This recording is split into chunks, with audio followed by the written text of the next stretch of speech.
everybody. Welcome back to the channel.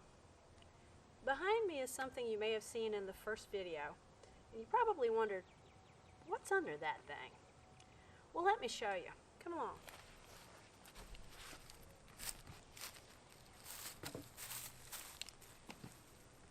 Now these are actually old massage sheets that I have repurposed because they're just too oily smelling for regular use.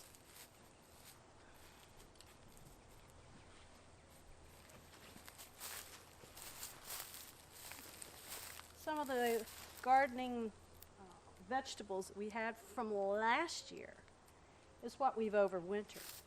As you can see, the broccoli has gone to flower. I never knew what broccoli looked like flowering. So that's an interesting thing to see. I don't know if anybody else has ever seen flowered broccoli. By the way, it's a beautiful late winter afternoon.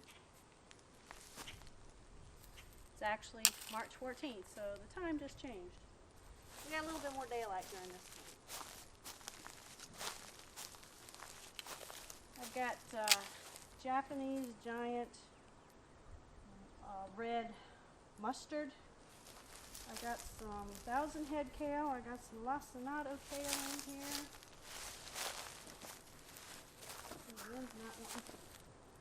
Oh well, we'll leave it like that.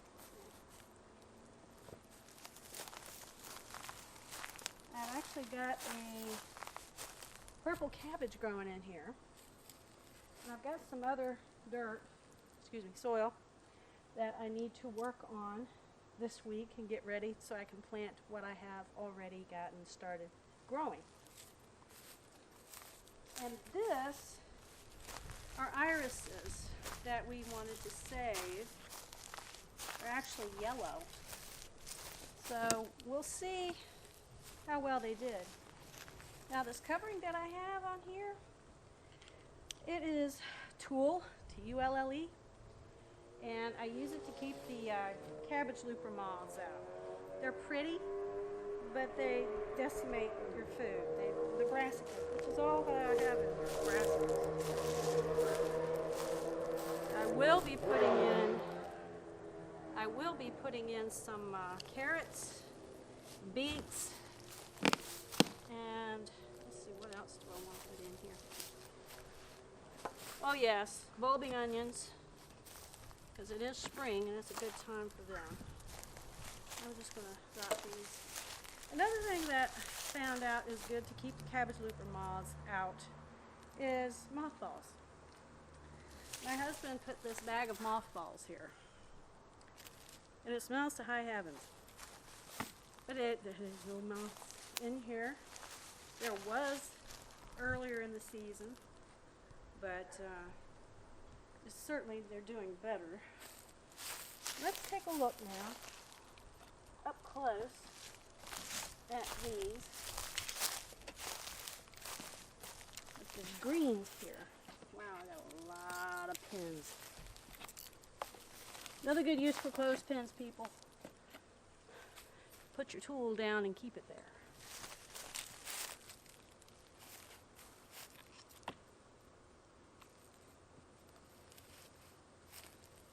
Come on in, take a look.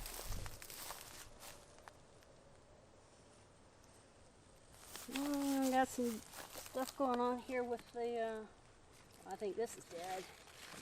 I'm going to cut this out. I think it's either a broccoli or a cauliflower. Got some good broccoli. A little bit of broccoli heads growing. This I'm going to have to cut off. But it's doing okay. I think that was cauliflower. That cauliflower went to flower. Cauliflower went to flower. What do you think? But considering it's been underneath covers literally most of the winter, it's done pretty good. Give me a little bit of breather room here. I've got to take a look at this. This is the Swiss chard that I bought as a plant, actually, back late last year. And these have just done really cleaning tool. Right now, though. Look at this. Look at how green this is. Can you hear that? Squeaky. Squeaky clean. But this, it's growing. We'll see. And this is supposed to be, if I remember right, this is supposed to be kale also. I think it's lacinato kale. Oh, this is the lacinato. Lacinato, and I got 1,000 head. I'm getting confused on this stuff, but that's okay. And I've just got to take the time, clean all this out, and get it ready, which today is my usual day to clean, so it's not going to get done. It'll probably get done later in the week. So I got to show you the, if you'll turn around behind you, you're going to see a big pile of leaves and some eggshells. This is where my husband, before he had his incident kissing the floor, he was able to do some raking, and he got a bunch of leaves from our neighbors. So we've got some garden gold going on. I've got an old, this was in a 5-gallon bucket, and it was chocolate mint, which I absolutely love. And we make a tea out of it, and it's like you're drinking a peppermint patty. It's fantastic. But the plant just kind of didn't make it. So I was able to take a few cuttings, and I've got them rooting right now in the kitchen. Let me show you some spinach. Come on this way. And this here big blue tub was one little lone spinach plant. I bought this last year as you know, something I haven't done before. It says spinach, and it actually wintered. It overwintered very well. My husband put some mulch over top, leaf mulch, and we just left it. I didn't cover it, nothing. So it's doing pretty well. Let's see, I've got a butterfly plant that's doing good. Got another mint over here. You're getting to see some of the layout of the garden. And this one, I'm not getting too much of a smell off of this one. It's not, ooh, wait a minute.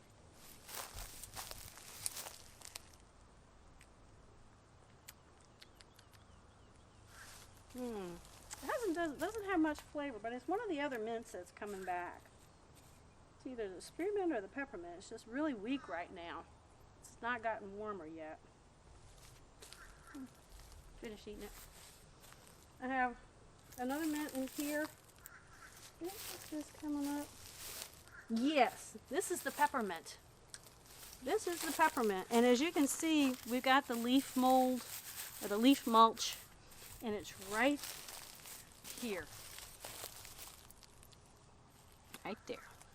That's the peppermint. That's wildflowers. I don't remember what that is. That was wildflowers. And this, let's see. This is a mint also. I think this is a spearmint. Yeah, that's a spearmint. Yeah. And a uninvited guest, which is being pulled out. And here we have asparagus. Granted, it takes 2 years for asparagus to mature, but I wanted to get some to help my husband. He's got kidney issues, so that'll help. It will start coming back up as it gets warmer. We got some good, as you can see, leaf mulch over top of it. This might be, yes it is. We have a baby asparagus coming up. Right there. That's what that is. Hey, it's the guardian of the garden. Patches. Say hi, baby. Hi, yes. Oh, yes, say hello. He's a good boy. He's the good guardian. Now this is the regular. This is the regular asparagus. And we've actually got purple asparagus over here. Now that is not asparagus. That is actually a piece of grass. That was uninvited. So, now, speaking of asparagus, look at that. Look at that. Oh my goodness. That's huge. Compared to that one, that's huge. And it's purple. So I think we've got some good growing going on in here. A little squirrel chaser. He's such a good little boy. Yeah.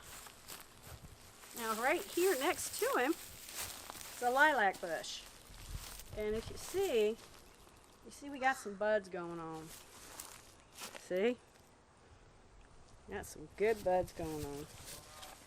So we've got some growth going on. We've got some more wildflowers.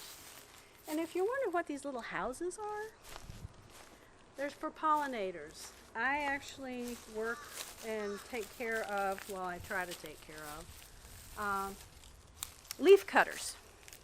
Right now it's not too pretty. I've got to clean it out, but we've got almost a full house in there. We've got two other houses. One house we actually built over here in the corner. And if you're wondering why there's the 1-inch grid on these, keep the birds out. Looks like this got shook a little bit. Have to put those in. There we go. Come on. Finger's not long enough. Let's get this back in. Alright. Maybe? Did I get this in? Yes. So we've had some movement here. It's probably from the wind. So I don't do mason bees. Mason bees may come in, but that's okay. I do mostly the leaf cutters. They're absolutely gorgeous when I love watching them. So that's it for right now of our little garden. And next time we'll probably show you the greenhouse and what we have overwintering in there. Alrighty. Thanks for coming. Subscribe if you like what you see. And don't forget to hit that like button and share it with your friends if you find the information useful to you. Thank you very much. Bye.